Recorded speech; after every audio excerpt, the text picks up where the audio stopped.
aad baan ugu faraxsannahay sida diiran oo dawlad iyo shacabba maanta nala soo dhoweeyey.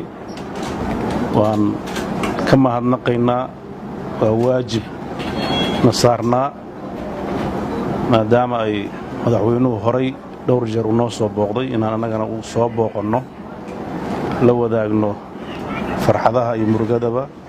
waxaan rajaynaynaa haddii ilaahayna muddada aan joogno in arrimaha muddadii u dambaysay Jubbaland ka jiray aan wax ka galno haddii ilaahayno.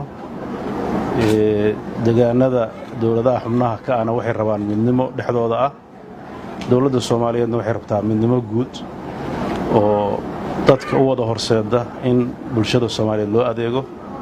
waxaan rajaynaynaa ilaahay idankiis maalmaha halka la joogo in wax badan la isweydaarsan doono, culaysyada siyaasadeed ee dalka jirana ay ambaqaad u noqon doonto. waxaana ku kalsoonahay ilaahay idankiis in wax kastoo kale aragti duwanaana ee xal waara laga gaari doono, horumar iyo wanaag iyo dawladnimona wadadeeda la qaadi doono. aad baan iga mahadcelinaya.